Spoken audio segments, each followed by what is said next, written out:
Hello, welcome back to Swans Cast. Back for a new season of the podcast ahead of the 25-26 football season. Obviously, Swans again in the championship. Quite excited about the season, I think, but we're going to get into some stuff that's happened in the last couple of weeks. We have been a bit slacking over the summer, so we got a little bit to talk about. Some big news, some little news, and I've got Lee and Ben to join me as always. For this one. So welcome back, lads. Hope we've had a good summer so far. Has anyone been up to anything exciting? Got back from Porto 2 weeks ago. Just bought a house. Oh, So nice. that's That's a little bit big news. Yeah, there's a little bit big news. Just gone through, as in like you've put the offer in, or was it all completed? It completed 3 weeks ago. So yeah, the keys yet? Or yeah, I got the keys. So just bits to do around the house, but it's all sorted now. Nice. Excited about getting in there then and take it. Yeah, definitely. Just be a new background in the videos soon then. No, I'm recording them here. I got my standing desk here. Oh, fair enough. Porto, what was that all about? Just 3 of my mates went for a laugh. They were cheap flights. Went to a national park, went to Braga at the same time. I always make the mistake. I go on trips like this to cool football cities when it's pre-season and there's nothing going on. So you didn't see any football? No, it was we were going to go to the football stadium, but there was 3 of us. I was the only one who particularly liked football, so yeah, I didn't win that argument. Fair enough. Lee, what about yourself? I've just back on that. I went to Porto on a stag last year. It was amazing. I absolutely loved it. We went to it was the last game of the season, and we were there. And there's another team in the city, isn't there? I can't remember the call now. It's just done me. But there's another team in the city. They were home, and Porto were away, but we couldn't get tickets because I think they needed a win to like stay up. And it was carnage. But like the games were on. Like there's sports bars everywhere. It was class. I love Porto, and we went to the stadium then on like the Sunday, just for like the tour. It was class. I'd definitely go back. Is the other team like a big rival of Porto? No, I think it's a rival. Not really particularly a rival. They're just in the same city. We can do the B, I think. Boa Vista. Is that the same team? I'm not going to lie to you. I'm not a massive expert on Portuguese football teams. It's a simple Google job. Yeah, it's Boa Vista. There we go. It just came in my head. They were home. I think they needed a win to stay up, so we couldn't. We struggled to get tickets, but yeah, it's class. I'd definitely go back to Porto. One of the best places I've been. I think. Big show. What have you been up to in the last couple of weeks? Not much. We've bought a house as well, but ours is taking ages, so we're still waiting. So we've just got a date now in the middle of August, but it's been pushed back about 5 times. So is it a change? Yeah, well, it's not a massive one. I think it's only about 3 or 4 houses in the chain, but we just keep getting knocked back. So all it takes is one hopeless solicitor in that chain, though, and nothing happens. So we're literally like just in limbo at the minute because we're not gonna go away on holiday or anything while we're waiting to move and complete on the house. So we're just waiting. What about you, Luke? Up to anything? Not really. Boring, to be honest. I can't remember when was the last time we even did a video. I don't think I've done anything. 3 weeks ago. Just working. I've had a wedding. I had my son's birthday. Went to Folly Farm. It's about as exciting as it gets. Showed him how to do the milk and the cows. We all love a wedding. Yeah, the wedding was alright. Got a bit into debt. It was. I'll tell you what. Actually, weddings are great and all that. But when you got to dress up in a suit on the hottest day of the year when it's like 30 whatever degrees that Saturday, a couple of weeks ago, like horrendous, honestly, and really nice day, great food and all that, but the last thing you want to be is in a suit, in it. Let's be honest. Yeah. And I felt a bit bad because you don't want people like in your wedding pictures. You want everyone dressed up nice, don't you? Mm-hmm. And like even in the venue bit where you're having a ceremony, everyone's got their jacket off. They're giving out these like hand fans, so everyone's waving the fans. Like, so I just imagine the pictures are just going to be full of this, and yeah. Other than that, it was all right. I tell you what, though, the only beer they had on tap was Madry, and they ran out. Oh no! In the bin. So I can say they wasn't best pleased bride and groom because of that. To be fair, hottest day of the year, and you're running out of lager. Come on now. I mean, the bride likes Madry apparently, so she was not happy at all. But like, how can that even happen? You know how many guests are going to be there? No, yes, that's a failing on the venue. That is. Yeah. I'm assuming it's a venue that regularly does weddings as well. So that it's a good venue by all accounts. One of the highest rated ones in Wales. I think I was reading before we went. So don't run out of alcohol. Yeah, I think the inside bar had some, but like we were outside because it was so nice. They had like a big canopy thing and all the tables and stuff was out there. It was a nice setup on that.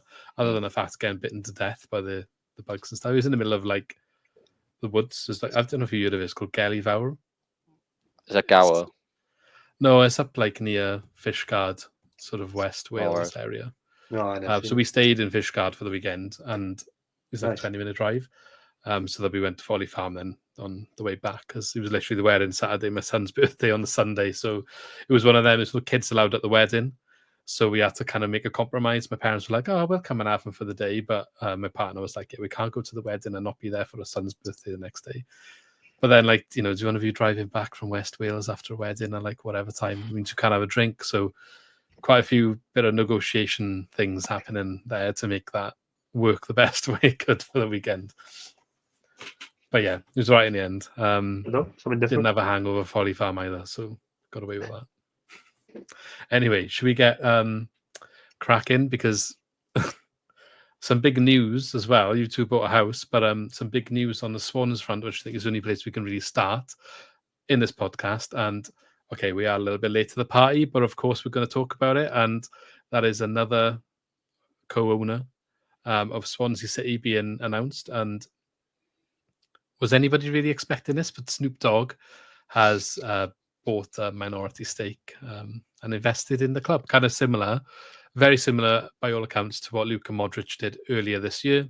I don't know if they've released the details of the amount at this stage. Do we know?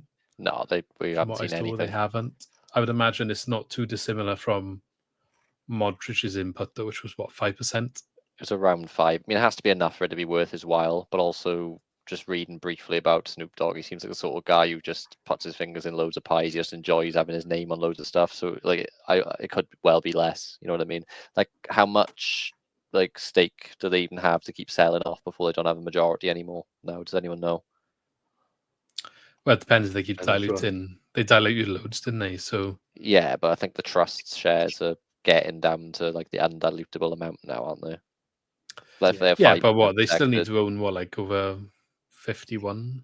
Is it? I don't know. Yeah, over 50 probably. It's just I don't know. I'm interested. Like, they probably don't want to go all the way down to 51 because they got no scope to sell shares. Then have they? They probably want to keep some back. Yeah. Like, I'm just how far do you think this goes? You got Modric, you got Snoop Dogg. They don't like. You could just read next month now. Just someone random again. There's links to the F1 as well. Yeah. Yeah. Is that real link? We'll get to that when we talk about the kit. But is that like just speculation or real? We'll do a photo comparison if I send you a couple images. And yeah. I don't think there's much speculation in it now, to be honest. We'll get there when we get to the kits, I think, and then we'll talk about that avenue. But yeah, this one was Snoop Dogg. Crazy. I think it definitely hit the headlines across not even local news, which I would assume is the idea of this. This is literally what they're after. I think if the Modric one was maybe a good one in the football world, this was just a good one for to getting the name out there. 'Cause I was totally taken back by it. It's just like what is going on? This must be the craziest off season we've ever had. Oh yeah, I can't think of a time where I was baffled by all this news. Yeah, so obviously they kind of released out of nowhere. Actually, the day I was in the wedding, this happened. So like. In the evening, I had people coming up to me like, "Oh, have you seen Snoop Dogg's when the new Swans kit and all this?" I was like, "Yeah, it's a bit random, isn't it?" I don't think it sold the kit in the best way when it first came out. I'll be honest, but that's what it was. It was a video of Snoop Dogg having a bit of a smoke. Well, I don't know if he was smoking, but there was definitely smoke in the video. Probably to the brand, isn't it? But repping the new kit and saying, "Yeah, this is the new jersey." Obviously making it American and all of that. Like the club have spoke a lot about needing to change their approach when it comes to finding new revenues and commercial streams. I think they've been quite upfront and honest about that. Even this new ownership, they've talked a lot about it, and they've only been here since November. Modric was one, as you said, that's come in from a football perspective that is probably in the boardroom, not making the end decision, I'd imagine, but giving a bit of football input, being a bit of a pull when it comes to the playing side, and a name that people who are involved on the field and in the actual club around that sort of area will care about his name and his involvement in the club. And I guess this is the other extreme, where it's purely to try and generate a little bit more income, raise the global profile. I say global because that's what it is. It's not. You're not getting Snoop Dogg involved to raise the profile in Wales, you. Yeah, random. So initial thoughts then, Ben, on this news. Well, I recall when the original American owners came in, when obviously we were in the Premier League, and it feels like everything they said they were going to do is what these American owners are now actually trying to do. Modric, Snoop Dogg. I know we'll get into the F1 links a little bit later, but you'd think a club our size shouldn't be capable of pulling these sort of people into ownership levels. So we are like shattering the glass ceiling a little bit. And obviously we're hitting different demographics as well. Modric, we're hitting all of like the European demographic, or Ballon d'Or winner. Was it Real Madrid? Like, isn't he like one of the most successful players in Real Madrid's history, accolades? I think he is the most successful. You know, which is crazy to say that he's a part owner of the Swans. And you got Snoop Dogg, which is obviously hitting mainly the North American, demographic, but also he's just global. He's got hundreds of millions of followers on, is it Insta and something else combined? It's just stupid. I don't know what it means long term. Like, obviously, we've seen like leaked photos of like his record label and the Swans do like crossover merch. That could be ridiculous if they do that correctly, because we'll just be getting international orders galore there. I don't know how much of that goes to him, how much of that goes to us, but definitely go about things a different way. It's just, can we keep the momentum up is the thing, because obviously this news dies down eventually. It's just how does it change the way we operate? That's what I'm keen to see. I guess the news dies down, but ultimately the commercial input is something you can always build on. And Wrexham's obviously the case in point example of things at the moment.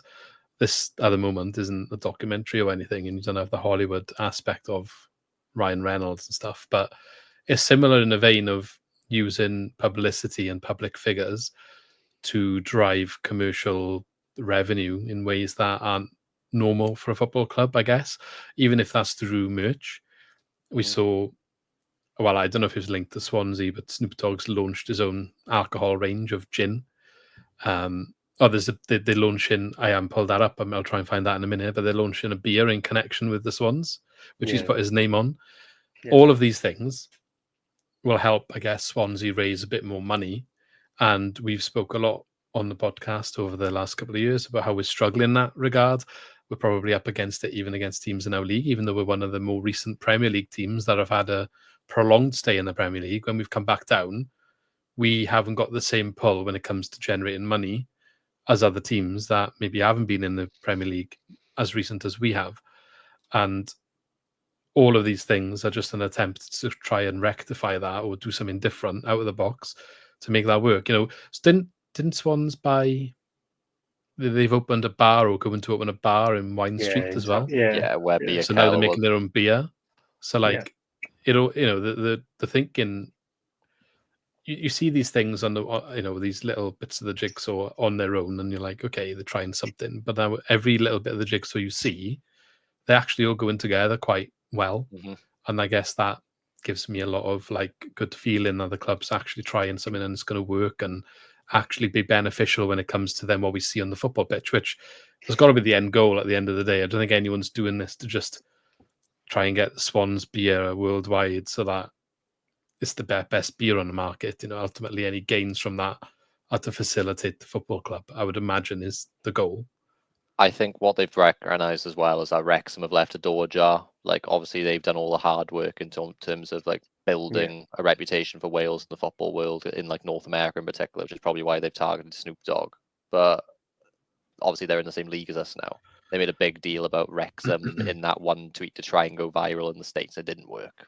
No matter what they say, the engagement on it was poor, is the truth of it. But what more can you do? You got Ryan Reynolds and Snoop Dogg in the same photo. I give it to them. They tried something. But obviously Wrexham have got that massive following. They're the first club really to like make Wales recognisable outside of even like Wales. You see all the time people linked with the Swans or join the Swans. They say, I can't wait to come to England. They don't even know where they're coming to half the time. But now, I guess we had a bit of it when we were in the Premier League, but more because of being in the Premier League rather than and we've had snippets like when we had Key and you had the Swans plastered all over the airport. in South Korea for that brief period of time. But I think then, like when you come down from the Premier League, it's quite forgettable all of a sudden when you're not there for a few years. Other teams take your place. But you're right in what you're saying. Wrexham have kind of done it, especially from where they started. You don't see teams that globally recognised from that league. And now they're in the Championship. It's better, of course, but where they started from. I mean, the owners will be well placed to target North America as well. If they're picking a region to target commercially, because obviously that's where they're from. That's where they have the most knowledge from. That's where they have connections to. And obviously Wrexham have done half the job for us because they've already established themselves there. So it makes it easier for us to just like follow them through. Yeah, do it ourselves. We're almost piggybacking off that. I think it's brilliant, like you said, because Wrexham have been, kind of a big thing now, and they've even when Ryan Reynolds and Rob McElhenney took over when they were in the conference, so they've been this big kind of juggernaut coming through, and now that they've got to this level, we've kind of jumped on board, and we and said like, look, here's this other team in Wales. I know like there's been a bit of pushback when they say like Welsh derby and all this, but if they market it at that, and we can just jump on the back of like all the support that Wrexham, but it can only be good for us, can't it? Like, I'm almost gutted, to be honest, that the first game is so close to Christmas against Wrexham because it's December 20th. I can guarantee you if that was like September or October or something, they would have just been like doing everything they can to get like Ryan Reynolds and Snoop Dogg in the same place wearing the shirts. Literally. Yeah, exactly. Yeah, we've seen posts already. They're probably not going to do it. Are they? Maybe. Well, they might do it in advance and release some sort of. Yeah. It's going to be on Sky, innit? Sky are going to try their best to get a little something involving those two done in advance so they can show it on around. I'm all on board. Look, everybody can say what they want, but I think everybody's kind of looked in envy at Wrexham and they were the last couple of years just to look at what's done.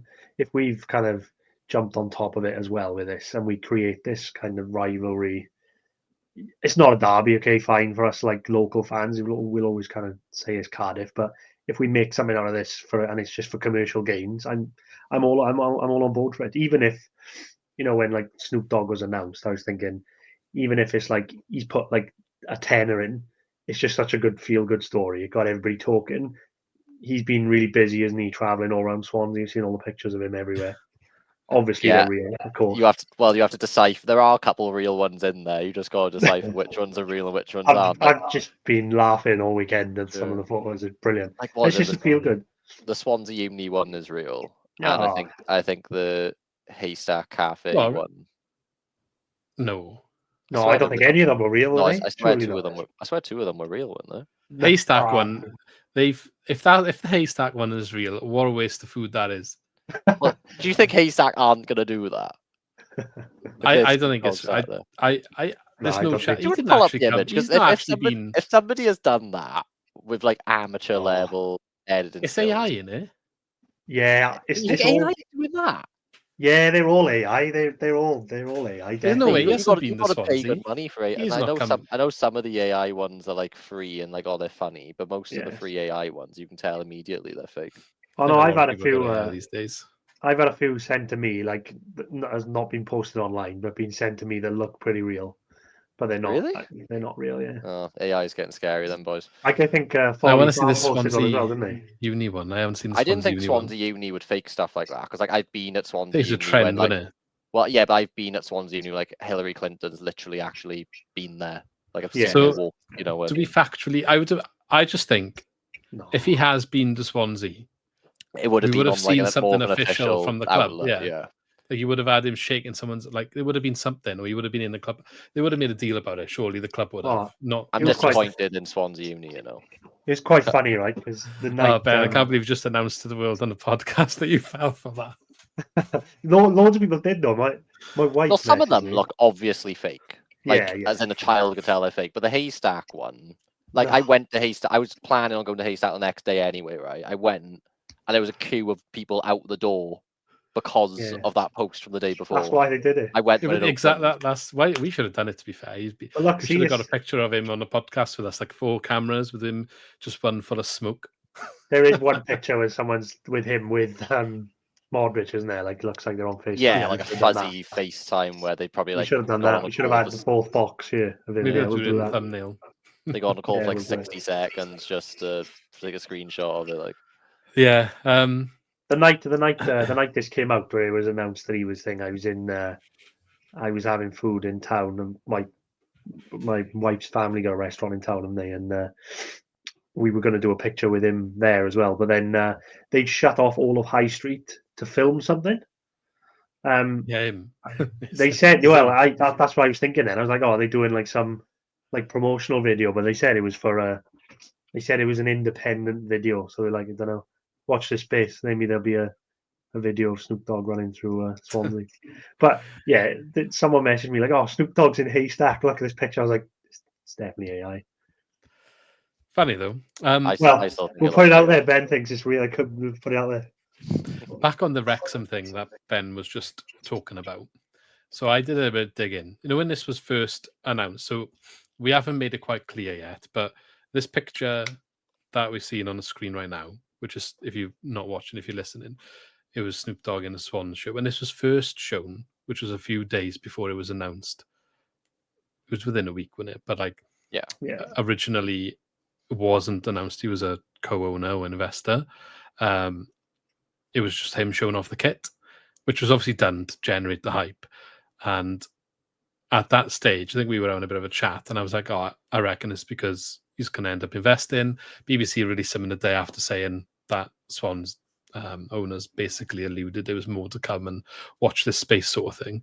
But I did a bit of digging, and there is an interview, which I haven't got here to quote off, but he essentially was talking about the success of Ryan Reynolds and Wrexham and saying how he wanted to do something similar. And I think he's had involvement in football teams in America. He's put money into like young academy stuff, and I don't know the details, but he's done something with putting money into soccer back in America. So he wanted to invest in a European team because of the inspiration he's had about Wrexham.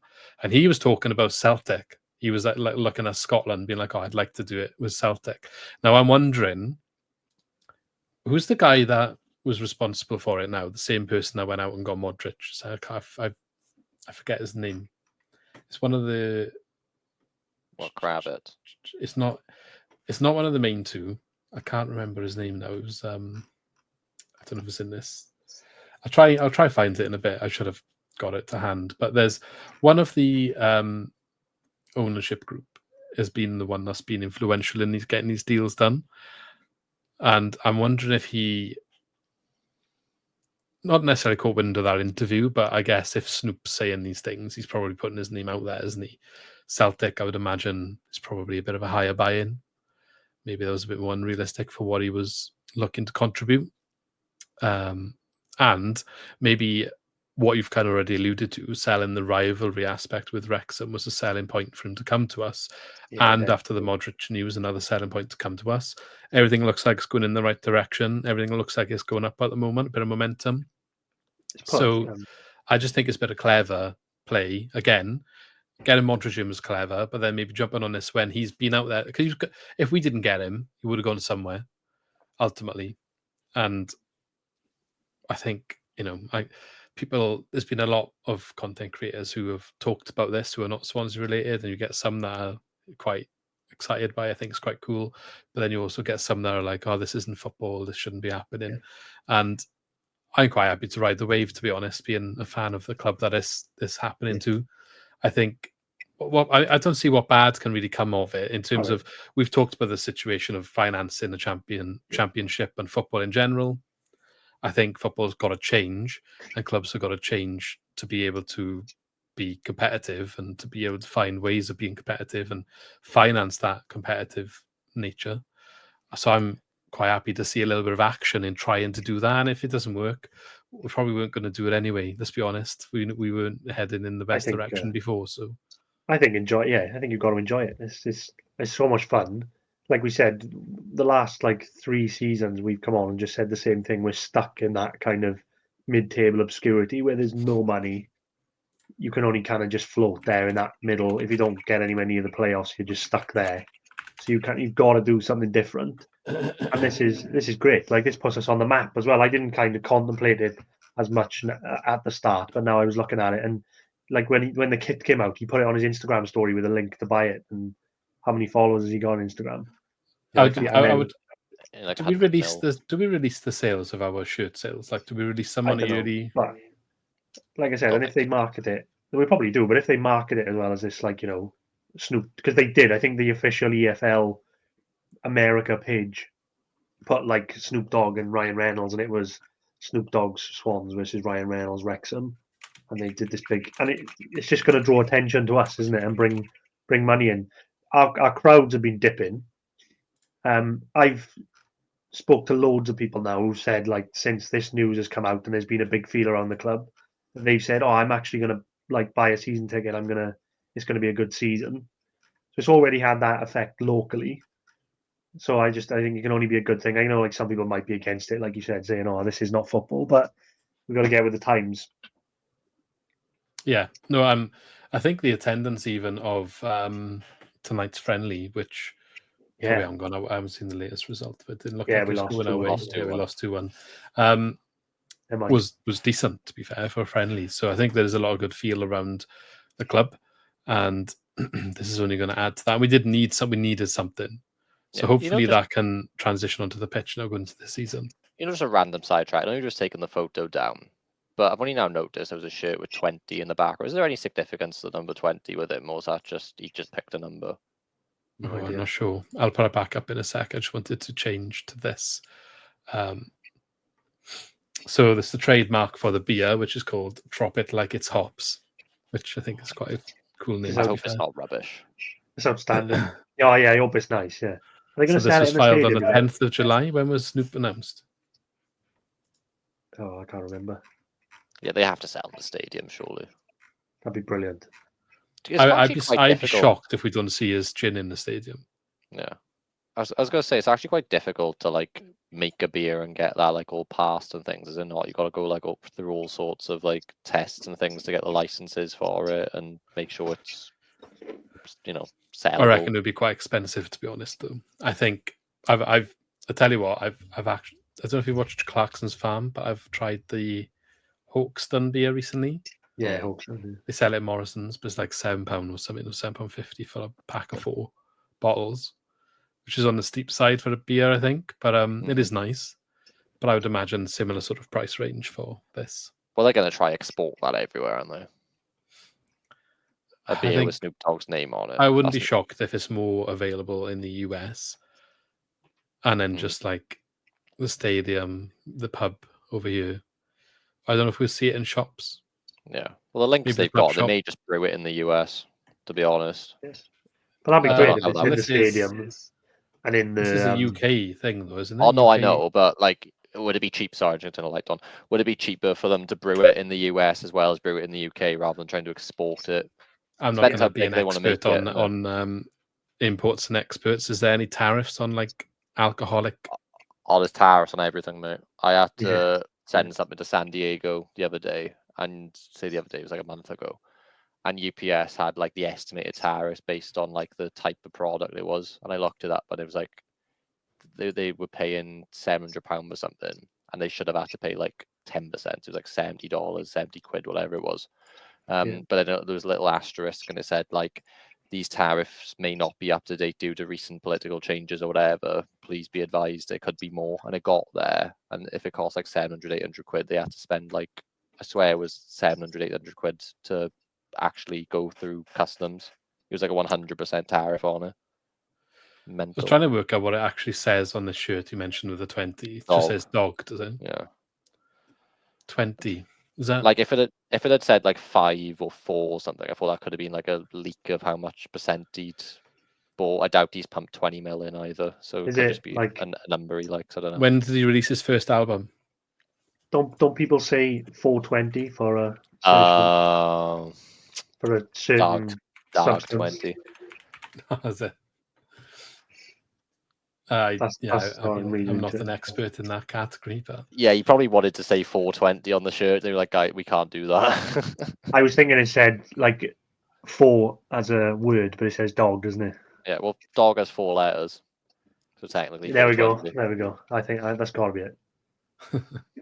But they've also highlighted the double G in the. That's good. Yeah, I didn't notice that. That's good. I wonder. Yeah, it's just little Easter eggs in there, I guess. Mhm. Anything That's else funny. left to say on Snoop Dogg? Then I don't know if we've got anything left. Well, I I'm did see told that he didn't go to clothing. Haystack Cafe or Swansea, and I hope that he makes a trip to Swansea pretty soon, along with Modric at the exact same time.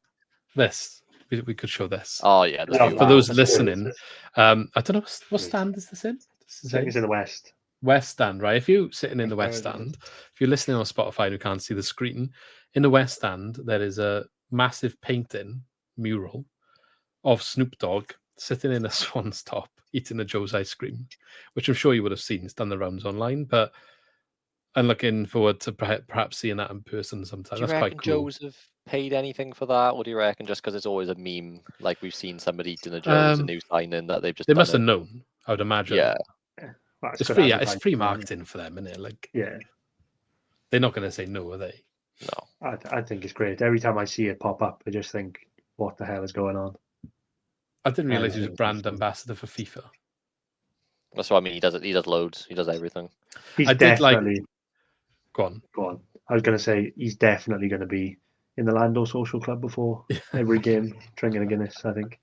I was going to say I Yeah. did like the fact that because there was a lot said about him wearing all these different shirts of he goes everywhere and all this, but they actually acknowledged that in his announcement video Hmm. as if they were already prepared for it, which I did quite like that because it was like, yeah, I have always had he basically was like, yeah, I like football. I've always had a love for the game when I've traveled the world. And then he obviously announced, but this is the one that I've decided to settle on, basically. That's what he was kind of saying, wasn't it? Yeah. Finally found a shirt that fits. Yeah. I did like the clothing that we saw from Death Row Records. That was put on Instagram somewhere. I did have a look at their website to find if anything was available. Nothing yet, but I hope that there is something that comes of that because some of that looked quite cool. It looked a lot different, but like in a good way to what we normally see from Swans merch. I was going to say, I hope it's not too expensive because I might It'd actually probably buy cost a that bomb. rather than buy a Yeah. shirt this year, to be honest. That is amazing. That is amazing. If they do that, that's just class for us. But like, yeah, this is where they need to be sensible now and maximize this because, yeah, the announcement's out there. What's the next step? These are the next steps, dropping these different things. That's how you keep it fresh and that's how you keep it moving in a productive way financially, I think. Anyway, that's Snoop Dogg. I think I'm sure there'll be more. Yeah, speaking of merch though, kits, because in terms We of may how as you well stay capitalize that, on yeah. it. So, I know you had some images to start. I just sent you one as well. yeah, we'll look at the proper one and then we'll look at the fake ones. So before we look at the proper one, just as an announcement, so Reviva, is it Reviva? Reviva? I always thought it's Reviver. Yeah, well, Reviva Coffee has continued their front of shirt partnership going into the new 25-26 season. Are they just doing like +1 extensions all the time on all of the sponsors then? Because I noticed every time they've announced a shirt recently, they kind of announced the sponsor with the shirt.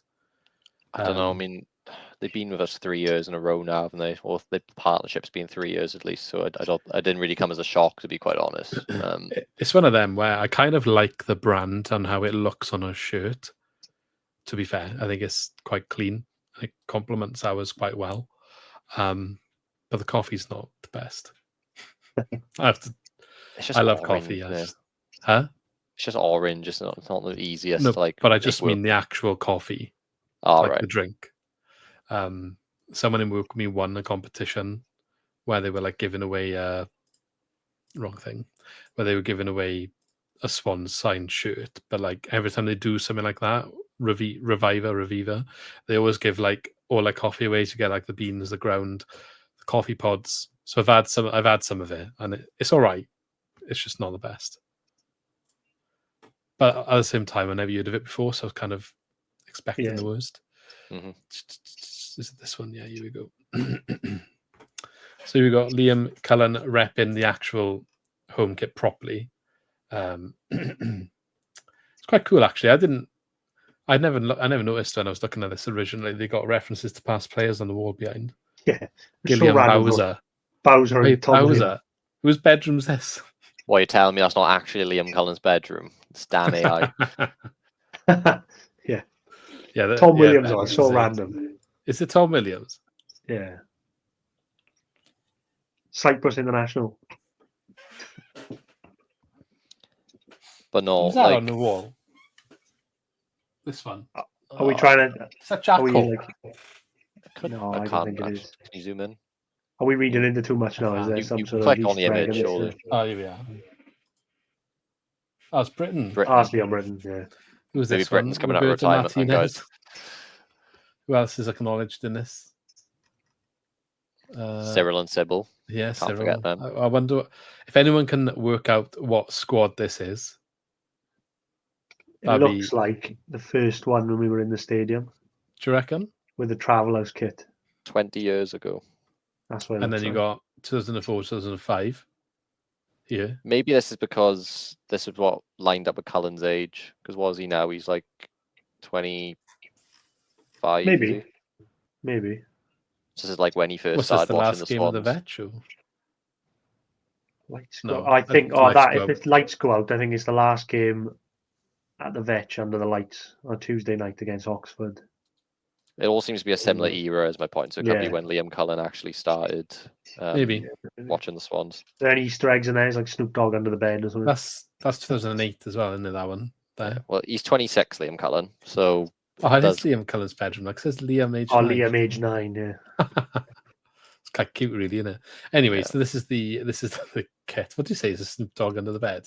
Yeah. To see some smoke rising up from the back. What do you think? I actually quite like it. To be Not fair. for 60 it's quid. grown. You can't. Okay, up a- we'll get to the price in a second. Yeah, I know, but I need to say it now. You can't up a price of a kit. It was like what 3 years ago it was 45 quid, then 48 Yeah. quid, then 54, then 60. And I'm not defending the club, but it's not just the Swans issue. That's what I'm going to say. Yeah, I I'm think not Sheffield defending Wednesday's it. like 72. We're like right in the middle. I did a comparison. I should have put that together for this video. I did start pulling together a list of clubs across the championship. They basically range from 60 to like 75.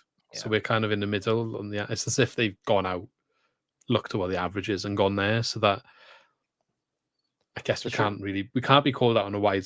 Our fans are obviously going to have an issue and call us out, and rightly so. But then out of sync with the league, so they can justify it if you like. I understand there'll be a lot who don't want to pay that price, and I don't blame anyone in the slightest. I won't be paying that price I until think it it'll goes on hamper sale. them, actually, to be honest, because I think you'll find that you'll have a lot more people, like you say, who will spend 45 and 60. I won't be spending 60 unless I see a kit that's like, oh my god, like knocks my socks How off, much do especially you reckon is in control of the club and Joma? Oh, they can control their own prices for kits. That's why it was so cheap for so long. Like Joma, I'm sure they do Brentford's kit in the Prem. If I just Google, But Brentford a couple of years back, I remember they released a kit for 2 years, which I thought was quite good. They said they weren't going to change. That's a good idea. Season. If you're going to up your prices to this, that would kind of. I remember Brentford did that. I thought that was good. That would be a way to mitigate it, I think, in terms of saying like, look, we have the price has had to go up. It has for gone a whatever bit. reason. Yeah, it has their gone a bit replica's naughty. 65. The authentic one's 95 for Brentford. They like doing that. that's the thing. We can't even buy authentic ones, can we? Is it? We just have the replicas. That's becoming more of a thing now as well, where you can buy like the actual ones that the players wear, and they're I ridiculous got different prices. What are you looking at, Ben? Are you on their club shop? On Brentford shop, yeah. I got there. Oh yeah, I see. Authentic 65 for adult replica. Mm-hmm. So it's the same as us, basically. They're a bit naughty with it as well, because it's 60 quid for the kit, isn't it? And then I imagine you've got to pay like an extra 20 quid for like the badges on it, like the it's just a bit. I never get the badges. It makes the kit wear quicker. I don't either if I buy the kits, but like it's just a bit, Like a one-off was obviously the first time in the Premier League badges, the Europa League badges. Yeah, I did those ones as well. Yeah, you have to do that. Yeah. So I mean, if we're obviously getting it from Joma, they're gonna have a base cost, don't they? So they could have. I'm not trying to blame Joma, but I'd be interested to know if they've raised the costs, just been passed on entirely. Brentford's 60, are we? Yeah. So we are cheaper than Brentford. Any other Joma kits in UK? No, not that I can think of off the top of my head. They're not typically a well-liked one for the bigger teams. They don't need them, do they? They're more international, though, aren't they? Yeah. Hibs 63. 63 for Hibs. I think it's just the way it is now. It's just like everyone's jumped on the bandwagon with kits. But you go abroad, like I always try and buy like Napoli kits and stuff, and they were always like 70, 80 euros, like 10 years ago, and now their main kit is like 100 euros, 120 euros. Have you seen? Just going up like It's like the everywhere. Wales rugby tops, like over £100, isn't it? Yeah, they do the same. Though. You can buy like the authentic one with like the. But do you really want to wear like a tight skin top with the grip on it for the ball and stuff? It's a bit like.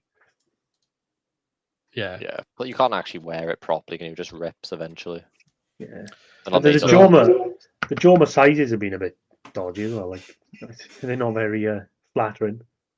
Well, Is medium. that not just football tops for you? I don't know. Medium's tight on me, and then I'm swimming in a large, so it's like Yeah, it's hard to like judge them. I think I'm alright with the 2XL, but it's not normally what I would buy in other shops. So I guess that is. I mean, it's does it go because what are they Spanish? Are they Joma? Or they? Sam's it, don't it? I can't remember. I don't know either, but whatever. I don't know where the blame needs to lie for the pricing. It'd be nice if the club maybe made their own decisions and like went less, but then they're back in a trend. I mean, can you, if you're the person in charge of the commercial stuff at the club and every other club's doing it, I guess. Yeah, I guess like the 60 quid is not.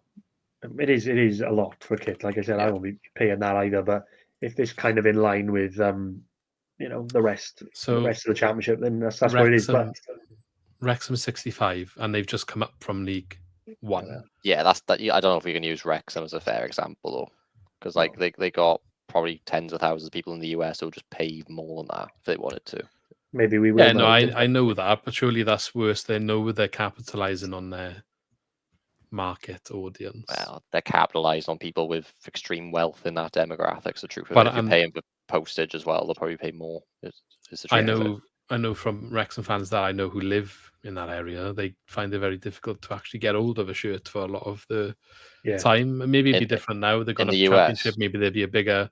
No, but usually there's such a big backlog of like orders. It's hard to actually get one. Yeah, maybe they would have ramped it up now. But no, like I think what you'll find, and I will never have any way of measuring this properly. But if you like on a typical season, if you take 10,000 season ticket holders, line them up at the start of the year, by the end of the year, I reckon, what would you say, 1 in 3 of them have bought a shirt at £45, maybe. Yeah. And then if you up that, get like a survey out there, innit? But if you up that to 60 quid, they could end up making like a net loss on what they would have earned because of how many people don't buy the shirt. Yeah, it's a psychological thing. Realistically, the only difference from last year is like 6 quid. I think it was 54 last year, but it's that round number 60. It's just put me right off. Yeah, it looks worse, doesn't it? When it's 6, you see the 6 at the front. You're like, it's the same when you buy a pint, isn't it? You see the 6 or the 5 at the front. The kids one is 50 as well. So like, yeah, that I can't get on board with. And the baby one is like 45. That's what I wanted to check now. That's what I literally wanted to check. How much is the baby one? I don't know. I got one in the sale. Baby 47. So like for me now, I want to take the boys. I got 2 boys. One would be babies. One would be junior. So 60 for me, 50 for my oldest. So what's that? 110, and then another 47. So like I'm looking at 157 quid to get us out for the season. Yeah. I just not doing it. I bought both of them last year in the when it was reduced to the end of the season, when it was 75%, I think. Yeah. And then you're hoping the size is left. Will it even last your baby the season if you bought? Well, that's why I don't buy full price. It was his first one, so like had the names printed on him because first one, just a picture on that, and they'll keep it. They won't be getting the names on them probably for the foreseeable. I wasn't going to do it.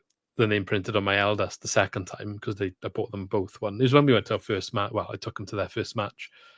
End of last season, the Hull game was it when they did the kids for a quid or whatever. Yeah, but I was like, I can't just print one of their names, can I? Yeah, you know what I mean. Though? Like kids grow so quick, you could buy that for them, and you'll be needing another one by the time you get to like February. You know what I mean? Yeah, exactly. And that's why I don't often do it. But like, I don't mind so much when it's 75% off, especially when it's sentimental. Like that will be. I don't mind it. I used to like I used to be quite bad. I used to like want to buy the kits when you're a bit younger than you want to like buy your Yeah. kits when they come out. But I never do it anymore. I like like you said, when it goes all on sale at the end of the season, you get it for a reasonable. But even like the training stuff is so expensive Well, I just bought a until coat the end of again the last season. year. I didn't even buy the shirt, just bought a coat. Yeah, I bought a few like shorts and top, like the zip up stuff for like running and stuff. They're quite good like that at the end of the season. But like I said about the baby's kit, like I got one for my nephew at the end of the season last year. And even on sale, that was like 28 quid. No. And then I- he's not even fitting it now for the new season because he's baby. He's gone already. Not gone, but you'll keep it. But Yeah. I went on like a Yeah. 5-year spell, like fairly recently. I was always, like you say, I was buying whatever kit I liked the most. I was buying it at the start of the year every year. But the thing is, I got Yeah. so many of them now, and the truth is, Yeah. you don't actually wear them that much because there aren't many games where you can like wear them and put proper wear and tear on them. Like Yeah. you're just covering them up anyway, so I don't even bother half the time. Because you're just smelling Problem them is, for no reason. yeah, Yeah. the problem is as well, like, what do you actually think of the kit? I feel like I'm never one to really like get. I know some people it's like life or death, isn't it? Like if the kit is nice or not, like people go berserk. But I feel like we haven't like this. What we're going to talk about now could change what I'm about to say, but we haven't had a kit where I've actually been like, oh my god, like that is so nice.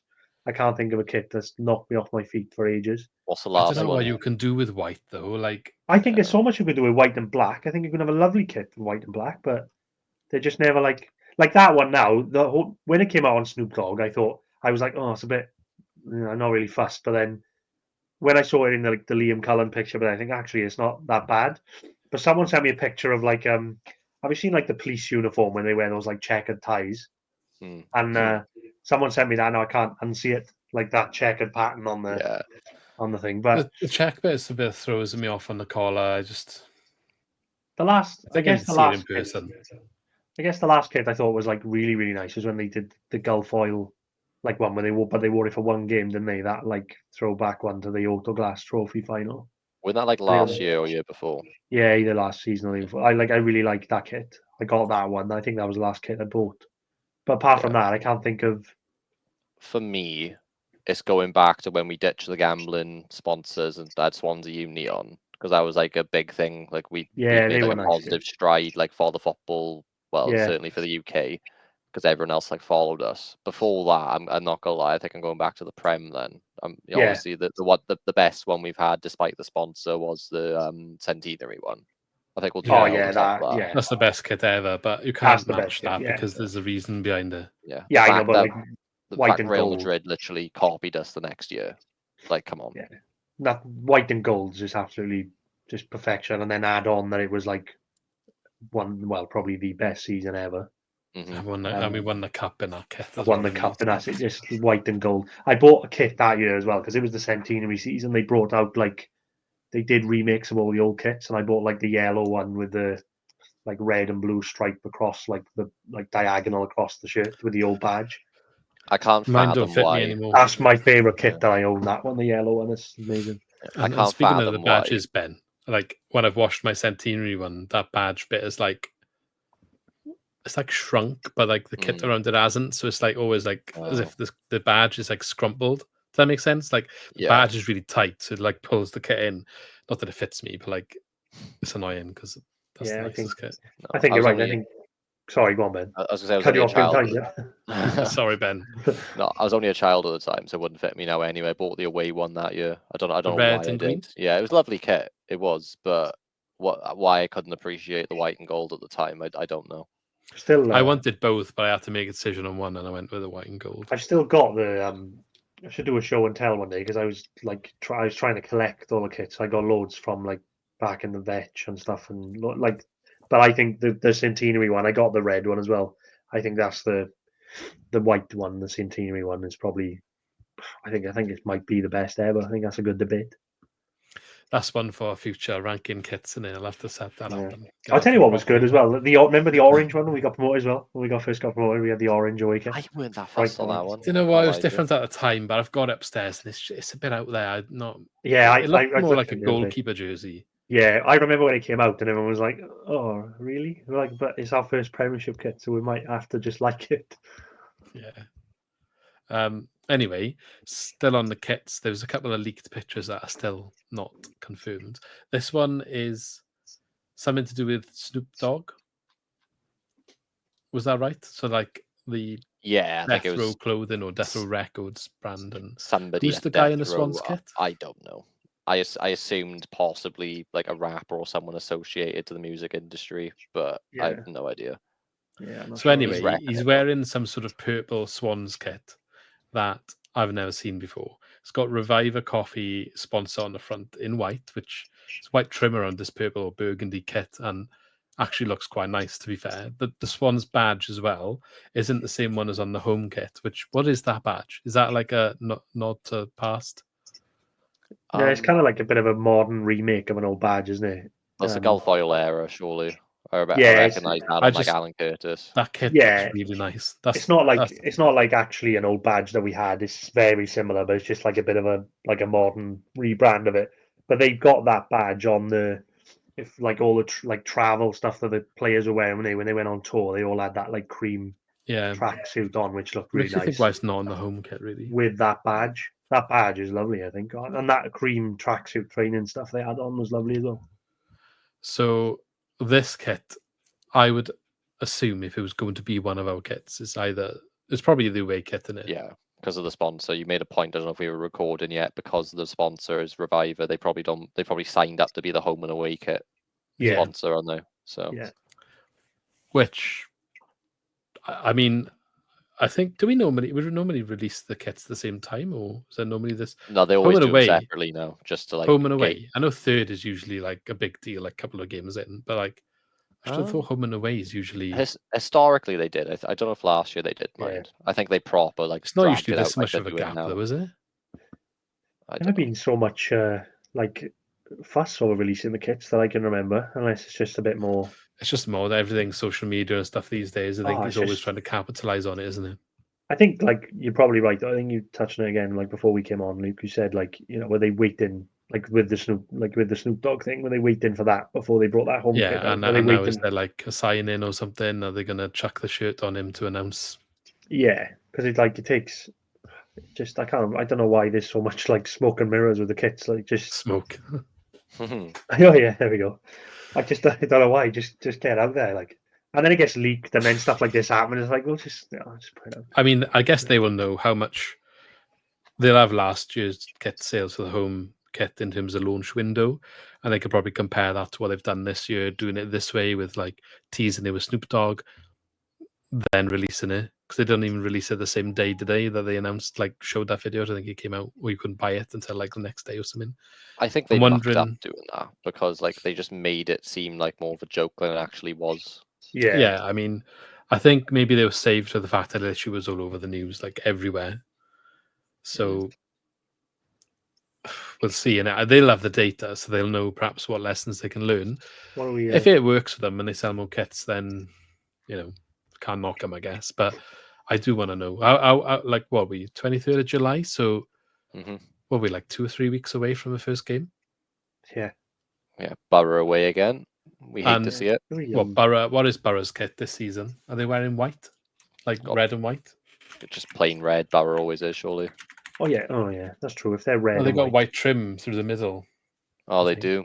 It's quite a big trim. We wore white last year away, though, didn't we? I guess it depends on their sponsor's got a massive white circle around the middle of their kit. Do you remember? It was similar. We had Southampton away first game of the season in the Prem, and we had a white home kit and a red away kit, and Southampton were literally half and half, red and white. So they had to. I don't know if they had to, but they brought out a third kit then to wear for the game because they had to. It was actually nicer than the red. It was the year we went down. Actually, it was the Letu, was it, or however you say that one? Yeah, the Renato Sanchez. Yeah, that black and gold kit that was actually quite nice. But yeah. So purple kit, yes or no? Yeah, what we think? Looks good. Solid away kit there. Yeah, I don't mind that. You can see they got like the green trim on the. I can't zoom in, unfortunately. Yeah, it's like burgundy, isn't it, with white, but also like with a bit of green on the collar and the arms as well. So yeah, I like that one. I'm on board. Well, we'll see if that actually comes to anything. We obviously don't know if this is the case yet. So this one is the other one that got leaked. So I feel like this. I don't even know if this is like is this even going to be third kit? This looks more like a memorial kit more than anything. Yeah, but this is where it's worth putting the image up I showed you on So we'll Messenger go on, as well. Yeah, we'll go on. Oh, hang on, have I got that 'Cause here? Have you sent obviously it in the group? On WhatsApp, Yeah. did I? Yeah, sorry, WhatsApp, not Messenger. Yeah, I mean, obviously, I can see why you say memorial. Basically, for anyone who can't see, it's the picture of like the Gulf Oil sponsor, the historic, I presume, Swansea Town badge. But obviously, I think it was Swansea Independent, like leaked basically. Just look up Williams, the F1 Yeah. team, and their uniform, and there was some other reasoning behind it as well. See if I can find it quickly while we're talking. I'll find that. Wasn't it? It wasn't. I think on Swansea Independent said that there was. Are they part of the same ownership group, like Gulf Oil, Reviver or Reviva? Yeah, and that's it, Williams that's it. F1. Yeah, so Gulf Oil owns Reviver. Yeah, and the ownership of Gulf Oil has got a big stake in Williams F1. That's Or it. they're partners with them, or like a sponsorship or something or other along those lines. Yeah, I think what is more likely to be rather than Williams is there's like some sort of investment group that owns Williams. Yeah. And it's all in a circle, Reviver and Gulf. So it could well be that maybe they have some minor ownership as well, or we just do some fun with Williams for just collaboration because it's in their best interest. I don't know, but point being, again, if we end up touching the F1 market, which is what I've been trying to say all pod, without like skipping ahead on subjects, then that's just like global demographic then, isn't it? Like, I'm not being funny. Like even like the Williams badge, like it's a similar sort of, wasn't there like a blue tint to the badge on the leaked kit? Similar to like the colours of Williams. So this is the image of Williams Racing. So it says they're a brand partnership, essentially. I think Gulf Oil is one of, I think it's Williams is like, all F1 teams usually have like a main sponsor, but like quite often that main sponsor might have a stake within the team as well. It's not just a sponsorship. Like F1's money in it, like it's just money galore. So and oil, racing, car, like, do you know what I mean? There's a lot more going on there. So they used to be I think they might used to be on a different team. I can't remember.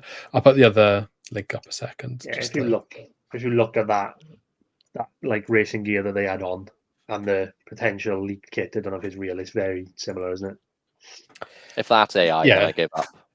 That just looks like a video, clear as day. I mean, that's the picture, and then again, I know for people who are listening, this isn't probably the best segment of the podcast.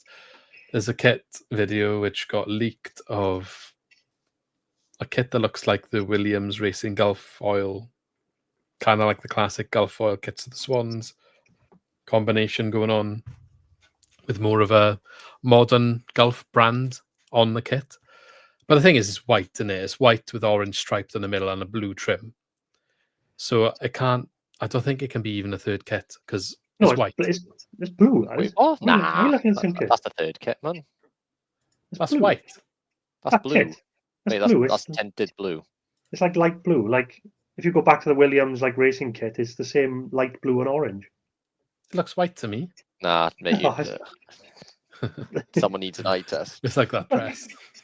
Yeah, I was thinking that. Yeah, look, it's like that color, like light blue and orange. All right, fair. In these images, I think the lighting of the leaked picture looks a bit. You can't say that looks the same as the ones like this.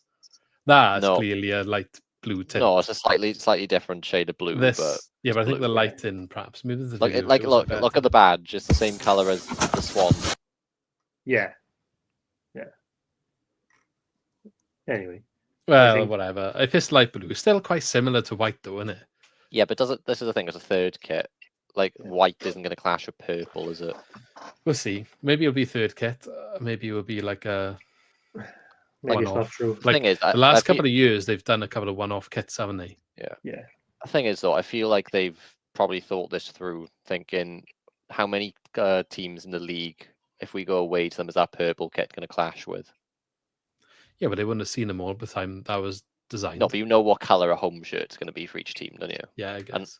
It's our thing now. We have 3 kits every year, don't we? It's just we have 3 kits every year, so we're bound to have one. And I was going to say, like, I've never It's been a while since I was really excited about a kit. If that is the kit, I think it's an all-timer. I think it looks lovely. And if it's like kind of linked with Williams Racing as well.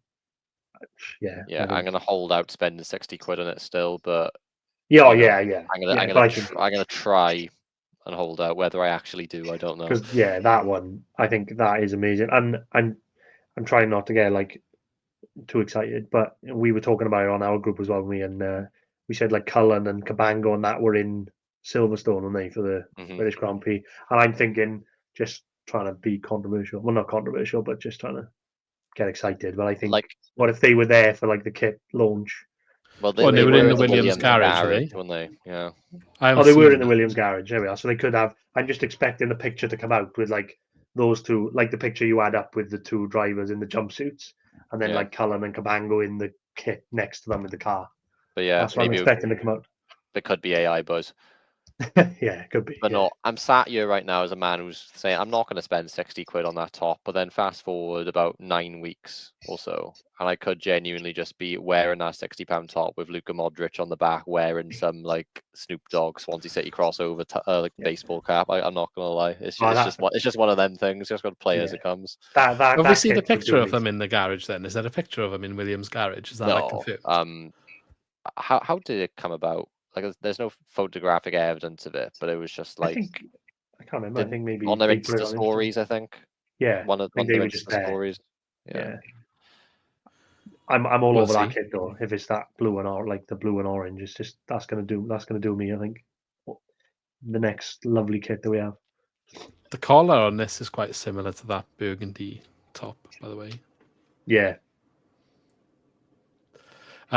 Moving on from kits then, because we got a little bit to talk about still. Swansea have done another signing since we last spoke on the podcast, and that is of Ethan Galbraith, who we were after in January from Leighton Orient, and he's going to wear, was it number 6? Is he number 6? No, he's 30, Albright. 30, wasn't it? I'm lying. I'm just saying because he's going to be a number 6, isn't he? Talking rubbish, I am. Undisclosed fee. Do we know roughly what we think that might be? No His idea. fee, it was 1.5 mil, rising to like potentially 3 mil, depending on like promotion and things, wasn't it? I haven't seen, to be honest, but yeah, it says there number 30 shirt. So he played for Leighton Orient last year. He signed on a 3-year deal with a +1 add-on, which is kind of within the trend of what we've been seeing recently. Highly rated, used to be part of the Manchester United academy. I think he's been a bit of a target for a decent while, as I mentioned already. He can play also right back as well as within midfield. I'm expecting him to slot into Matt Grimes' role, to be honest. I know a lot of people don't really see him as like for like as Grimes. I was speaking to Gab Sutton a couple of weeks ago now, and Gab was assuring me that Galbraith will be able to do that job with abundance of ability, and that is the best position for him to be deep in midfield, getting on the ball, acting like a playmaker. So I don't know what you make of that. In the friendly earlier, they played him and Franco deep in a pair, and then Woodell at 10. So that could be the way of doing it for now. I was convinced we was going to get a 6, to be honest. This came a bit out of the blue. Everyone was linking us to O'Brien, then a week link to Galbraith, and then next day he was basically announced, wasn't he? That's where I was getting 6 from. Yeah. But yeah, brilliant signing on paper, obviously versatile, but it seems like he's been signed as a midfielder, although he does offer much needed protection for Key if he does go down injured, because right now we've got nobody behind Key or Timon, really, like for like. But he's highly rated by people who are in the know with it, is the truth of it. You see plenty of people who are all into like their analytics saying expect him to be pushing to be in the Prem within 2 years. 24 now, so he's going to be just touching his prime. So whether he hits the ground running or not at the championship, who knows? But just to quote someone, George Ehrlich, who's part of not the top 20, or probably like the most well-regarded EFL pundit, when he signed Galbraith, he was in the middle of bigging up Burgess' signing for us as one of the better ones this summer in the EFL. But then he named this one at the time of him signing as probably the best that he'd seen in terms of like how well he fits the club, and how well he's regarded and being ready to take that step up and shine. Like this isn't really somebody who like typically goes up from League One. And you think, oh, you'll sign for a lower championship side and like stay there for a bit. He's somebody who people see as ready to be like a top half, if not top 6 player. So, out with the old, in with the new. I think we've cleared some dead woods. Kuharevich gone, Choahon gone. Maybe not for big fees, but making room in the squad, and then we're just replacing them with quality. We still need a bit of depth, but I was starting like say 12 or 13 right now is looking frightening, I think. Pedersen gone. Yeah. I love what we've done so far this summer. I mean, we touched on it with like Darling going and Burgess coming in, and this is just another one. Like if we couldn't get our hands on O'Brien, I like that they didn't kind of mess about and wait, and then it was like, oh, are we going to get O'Brien? Are we not? They've just kind of jumped on Galbraith, and I can't say that I like know a great deal about him, but like you said, everything that's coming out in the press and on social media and everything, it seems like it's a really good signing, and there were a lot of clubs interested. Yeah, so it's going to be exciting. And like you said, like that alone, what you just said, if it was Galbraith and Franco as a 2 and Riddell in front of them, like that's just, I just can't wait to see that in action. I think physicality could be the only issue. As good as Franco is off the ball, he does. I think somebody who's more of a bit of like a brute force midfielder next to him who could win like the aerial battles, clean up in that area, would benefit him. Like they're all, correct me if I'm wrong, like Riddell, Galbraith, Franco, none of them are particularly tall. They're all quite slight.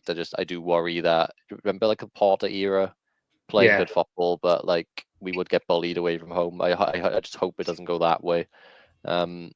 Whether we still sign a 6, because by all accounts it seems like we still wanted O'Brien, who isn't even a 6, by the way. I feel like we just kept pushing for him because when a player of that quality is available, you just don't turn him down, do you? But it remains to be seen. I'd say we're probably still trying to get rid of people. Yates is maybe the main one. There's talk, but Bianchini wasn't in the squad earlier, and there's no talk of an injury. So whether he goes on loan somewhere, Fulton's always a question mark over him. Vipotnik, you never know what offers could come in because he's a good player, but does he suit us and what Sheehan wants to do? So like there will be more movement out as well. Fisher also. Giannelli. Giannelli was left at home when he. Yeah, well, Giannelli and Yates. They didn't go on tour, but Bianchini did. So, and but he wasn't there today. Yeah, I didn't realize. But neither was Cabango. So yeah, but he's been named as an injury or precaution. Bianchini's just been silenced, so maybe he's got a loan lined up. Who knows? Strange one. I'd keep him around for what it's worth. Like I know he needs game time, but do we have? It depends. Like we forget the youth players as well, like Sam Parker, Cottrell, Congreve. Like I'd be perfectly happy having like Congreve as like a 4th winger, because he will be used at times, but he won't be relied upon. Whereas Bianchini, I suppose, now that I'm saying that out loud, probably on decent money, the money we paid for him. Can you justify him just sitting on the bench all season? He's still got 3 years in his deal, keep in mind. Yeah, so it's easy to send him out on loan for a year. Yeah, easy to send him on loan to League One. Yeah, it's true. I think I do like what we've done, like you said, but we are still lacking a bit of cover, and we. But maybe Bianchini's not the one you want to just have as cover, like you said, with the wages he's potentially on. But we do still need a bit of bolstering, do we? Like in midfield, I know we're looking at Galbraith here, but you've got Galbraith, Franco, and Riddell if you want to put him in that mix, and then you've got Fulton and maybe Cooper, but the 2 are potentially that could be going as well. Yeah. If Fulton go, we've got no because we lost Joe Allen as well. We've got not much cover there. Yeah, everyone keeps banging on about a striker. I don't even think that's the priority, to be honest. Like that's the one area Bianchini could help as a 9. It's just he's not going to be like used. Looks like Bobby Wales might actually have a bit of a chance of actually getting involved this season, which I don't think anyone thought when he was signed that would be the case. Yeah, I mean, Vipotnik, Cullen, Wales. Yeah, I think. Yeah, I think that's fine. None of them are going to be like strikers you think, oh, you can bag 20 a day, probably. But then you can't justify going out and signing anyone else, especially when Yates is still here. Defense is what worries me. Santos, who was meant to be our cover for centre back, went off injured 15 minutes in. Don't know if it's like precaution or what. So Fulton played centre back the rest of the game until that Dabrowski came on. I don't know how well regarded he is, but I don't think he's like someone they're looking to be ready to come in and actually play league football. Where's Lissar gone? That's a weird one that goes back to last season, which we talked about. He was part of the previous preseason, and then the cap, and he looked decent and ready, and just nothing since then. It's an odd one, isn't it? Also, considering that same season, Gavia was like coming on as a sub in every game towards the end of that season, and he's just disappeared as well. Yeah, he is very young, mind. So maybe they thought, I think, correct me if I'm wrong, we sort of knew we weren't going down, we knew we weren't going up, so maybe they just saw it as a free chance for a youngster to get a little bit of taste of first team But to not even experience. be involved in pre-season. Same thing happened with Congreve, though, keep in mind. I know it was a change of manager, but Russell Martin played him, he looked good, then just went dry. He's gone on loan to Bromley, and he's actually featuring a little bit now. Yeah. And I think now for Congreve, he's what? Is he 20? Congreve? Something like that. Thing is, though, with Congreve, like it's been 3 years, I think, since he broke through. Yeah, he's 21, so I think if they're going to use him, they got to give him a chance. You know, he played 40 league games. He came on for last Ronald year. in this game. 5 goals, 6 assists. Like, and I think a lot of those games weren't even from that advanced a position. He was playing number 8 some weeks. So he's one I'd like to see given the chance. I think Cotterill as well might be one that comes in. Cotterill. I think Kyrell Wilson would have been one, but he's getting linked with, is it Salford? He was on He's trial. on trial somewhere, isn't he? Yeah. Salford, yeah. And then the weird one as well is I think Josh Thomas he's on loan. He's in Ireland, isn't he? Yeah, but he's only on loan till January. I think I was going to say. I'm right in saying because their league season ends in like the winter. I don't know what level that is, but I thought he had something about him. He came on. Played championship football at the start of the season last year as a sub. We'll see what happens with him. Franco was captain of this game with Cabango not being there. So are we saying he is number 2? Thing is, Norton's gone, Allen's gone. I would assume Felton, but Felton didn't start. Yeah. He was in Spain. And then it's literally anyone's guess. So well, Franco was captain in Spain. Yeah, I think they played. Was it Stevenage they played in Spain? There isn't anyone there that like stands out as being someone. I think you could say like Cullen, but he couldn't guarantee to start, is he, half the time? Maybe it would be Burgess if he was here a bit longer. Yeah, but that's maybe it's a show. You what? Sorry, I was gonna say maybe it's a show of faith, or the club trying to like make a standpoint. Yeah. He's not going anywhere though. But like, who would you pick from the starting squad? Right, Vigoro, Key, Vidal, Timon, Burgess, Franco, Cullen, Santos, Inusa, Galbraith, Ronald. I mean, Viguru's been here a year, Key's been here 2 years, Timon 2 years, Burgess just got here, Cullen. Well, Cullen started, so I'm surprised it's not Cullen, to be perfectly honest with you. Do you think Cullen's a captain though? I don't think he's not a captain. I don't think he's any on, and we don't see what's like behind the scenes. I don't think he's any less of a captain on paper than what Franco is. Yeah, to be honest. No, but I don't know. I just see Cullen still as a bit of a youngster. Do you know what I mean? I know Cabango is probably not that much actually different in age, but Cabango shows more leadership instinct to me than Cullen. Cabango is going to be captain, isn't he? Definitely. No, I know. I'm just saying in regards to like if Cabango's not there. They might be similar age group, but I just don't get captain from Cullen, whereas I do from. No, I see what you mean. But I think like you were spot on when you said about like maybe just a bit of a statement, like put it on Franco. We're going to build a team around him. Like, he's not going anywhere. Defense. I think they made a point of tweeting it, didn't they? They said like, "Oh, captain," and a picture of Franco with a badge on. I was just going to say, defense is really worrying me looking at this, mind. When you think, Cabango's the only injury from what started, and there isn't a recognised senior defender on that bench. So if Cabango was playing, Santos would have been the only one there. Like we need 1, if not 2, senior people to come in a fullback, even with Galbraith as cover. It'd be good if it was a versatile one, like what Norton used to provide. Can go in anywhere along the back. It's such a big loss, isn't it? I'm thinking he's gone. You saw him in the last game. He added in him to have another year. Yeah, a massive loss for what he could do. I feel like he's made the decision himself. Oh yeah, he wanted to go out when he was fluent. Say go out. I don't know if he's actually officially said he's retiring. Is he? No, he hasn't. But he also hasn't signed for a club. From what I heard, he just doesn't want to say. Just gonna whatever happens. Because thing is, looking at that bench, right? There are 4, 7, 8, 9, 10. There's 11 on there, right? So I'm looking Adam Parker, Dabrowski, Yeston Jones. They're probably ones who are there for a good experience, but maybe not like seen as being having a chance of being ready. But you got Sam Parker, Congreve, Cotterill, who are like the 3 that could feature. Sam Parker looked in the very limited time he was fit. He looked class. At least he Congreve and could play Cotterill- right back as well. Yeah, no, yeah, that is true. But I think, admittedly, I over-egged him in terms of defensive ability before when I've looked in a bit more. I'm not sure in a back four. Anyway, I'm not sure. No, I he'd wouldn't be want to put him there, but I wanted, think if we had no other options, yeah. But then Cotterill and gives Congreve, flexibility. yeah, Cotterill and Congreve are the two exciting ones because the fact they've both gone away and played a full league season, stayed fit for a full league season, they should come back now. Better pitches, I'll say more time on the ball. Could well have more time on the ball in the system we're playing, and they could thrive as a result. Thing is, where do they get used is what I'm interested in, because Joe Cotterill, a midfielder. I want to say, he got used at number 8 as well. I think Congreve got used at right wing and a number 8.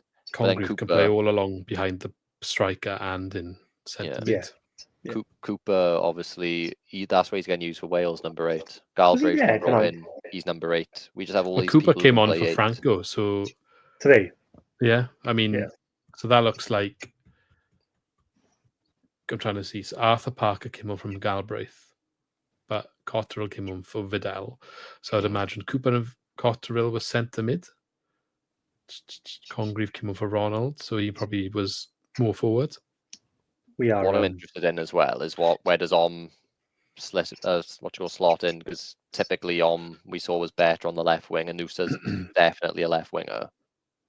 Well, I think can play again or behind the striker, can't he? Yeah, but then that's sort of where we thought Waddell would be, wouldn't it?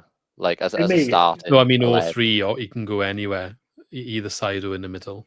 Yeah, but I'm just saying, in an ideal world, you play them in their stronger position. I think he was tearing the place up at left wing towards the end of the season. Yeah, I think it's a good. Ronald's the only recognised right winger there right now, unless you want to put Sam Parker in the mix.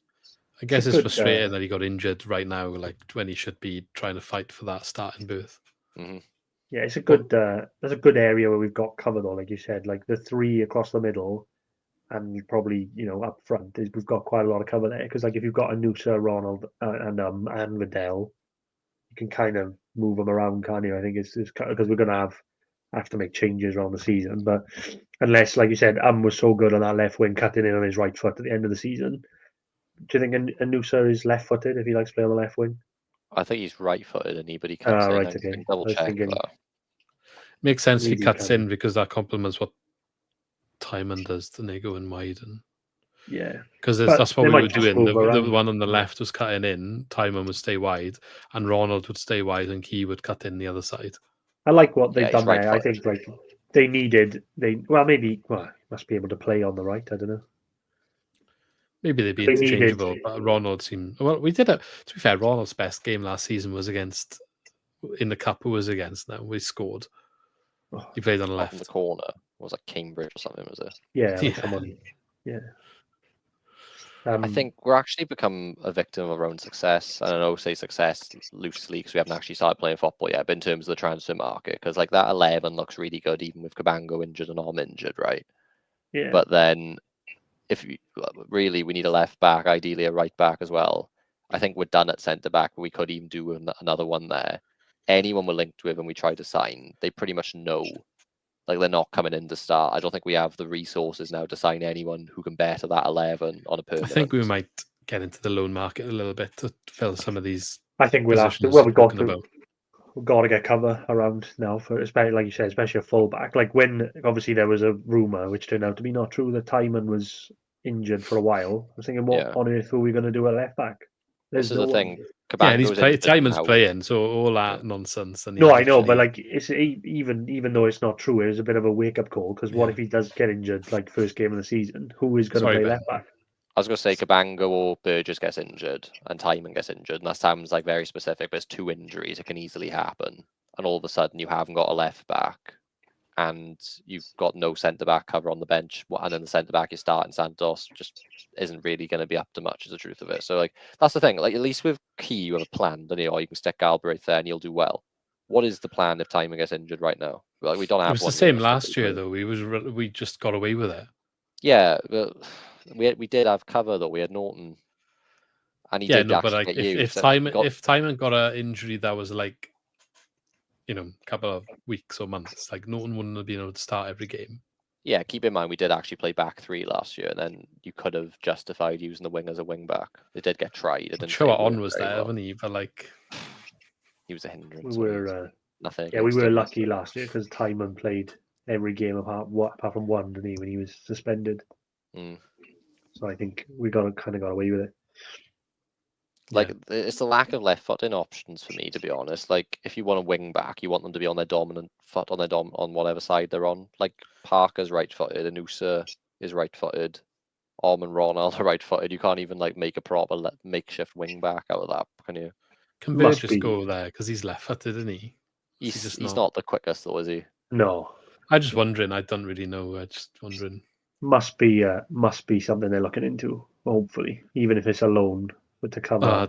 Tell you what we had last year as well. It was Abdullah until Christmas, and he did a bit of left back, didn't he? So he was there, and in January we got what's his name from Burnley. Oh, right, LaCroix. However you yeah. And he could do left back or centre back, couldn't he? So yeah, he wasn't terrible, but I mean, I'd have him back in this situation now. I would have him back. The difference is Santos is free, and LaCroix they paid like $3.5 million for him. Burnley did. Like, if we had to pay a seven-figure fee for him, I'd be like, nah. No, I'm not saying go sign him, but if he's available on loan again, like I would. Yeah, I would have him if he was quite happy to be like third choice or whatever. Thing is, we'd actually have 3 left-footed centre backs then. Yeah, and he could be cover for Timon, couldn't he? Burnley signed Kyle Walker, didn't he? So maybe Connor Roberts fancies a trip back home. Didn't he sign a new contract? Yeah, that's never happening, but we can hope. It's annoying, genuinely, right, that we haven't produced anybody since Connor Roberts a fullback, because there would have been ample opportunity for them to break through now. Like, we had Davis, then we had Roberts, 5 years after. Stephen Kingsley as well. We signed him, though, didn't we? Yeah, but we signed him for youth, and then he came through. Like, where are the fullbacks gone? Like, Ben Davis was probably the best in his position for Wales. Like, how many? Well, I thought that Lissar was going to be it, and he disappeared. I don't get it. Again, he was a centre back, though. He went a full back, but when he came on for us, he played right back. Yeah, because who did he have? He had Cabango, Darling, and who else? Wood probably was all to compete with a centre back, so it kind of made sense. That's why he got put. I don't actually know who's doing those jobs for them in the youth team. No one seems. There's none on the bench, though, is there? Which is concerning. The fact that they're that empty on the bench, and none of them thought, "Oh, there we are. We'll stick a full back in." Like I'm fairly sure Dabrowski's a centre back. I'll double check that. But they must have a plan, because they got rid of Chowan, and like Pedersen has gone as well, so there's no like. Anok Beta went last year, so there's no like. They must have something in mind, like even if it's a loan deal at this point. Never mind. Dabrowski's a left back. There we go. What's Arthur Parker? Is he centre mid? I thought he centre mid. Like, do they even show the youth games anymore? Do they just do summaries of them? Because I remember I used to watch them all the time, and I could actually tell you things about them, but I just can't anymore. Arthur Parker's down as a centre back. Blair McKenzie played in Stevenage fixture as well. Do you know where he is? Features. I swear he's also a defender. Don't know. It's a lot. I don't know what type. I know, like, we like to see youth players coming through, but there's quite a lot that we need to rely on there as cover, isn't there? The young players. Centre back. He was one that was signed in some capacity, McKenzie, because he's had football in League 2 and League 1. Only 19 still. Scottish League 1, Scottish League 2. That makes more sense. Yeah. Montrose, Elgin Got it City. here. We signed him this year. Earlier this season.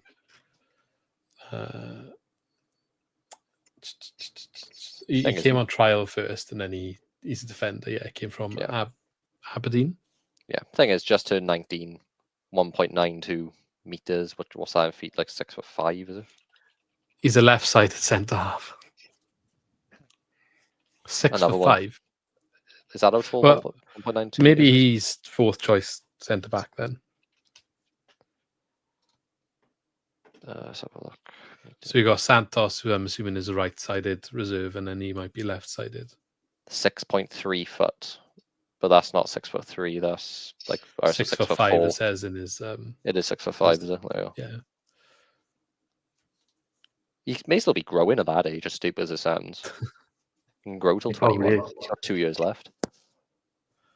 I mean, he played 50 times in Scottish football League 1, League 2. I mean, it's the equivalent of, like, don't get me wrong, like 6th tier of English football probably, but still, that's impressive at his age. He was like, what, 17 doing that? Yeah. One for the future, maybe. Then we'll see Yeah. how he develops. But yeah, so I mean, we'll see. I'm sure there's a couple of more weeks where we'll have a couple of these questions answered. But definitely a couple of holes to plug at the moment, it would seem. When is back? Do we know? And confirmed, no one seems to know like exactly what's even like wrong with him, to be honest. It's ankle, wasn't it? I wonder if the reports so weird about Timon was just the wrong player. That could be. Yeah. Hmm. But weird, isn't it? Anyway, any other big news we want to discuss? Not that I know of. No, I think we've. Fixtures, wasn't it? Just have a quick overhaul of this before we finish. Yeah. I know this is a few weeks back, but we obviously haven't been on since. We did mean to, but it just didn't happen. So let's have a look then. To start the season, obviously our fixture list. I'm quite gutted, to be honest. Why are we Middlesbrough away again? I know. That's You should annoying. never have the same opening fixture 2 years in a row. No. How has that happened? It's just poor.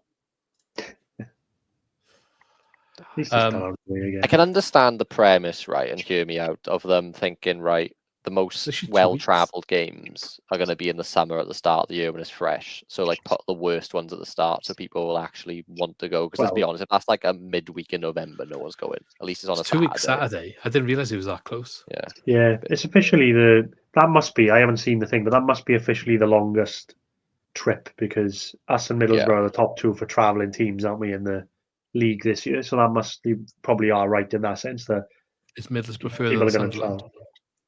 Sunderland are gone. Oh yeah, of course they have. Yeah, and Plymouth went down. Yeah, so we are the longest. I think that's probably the longest fixture in the league.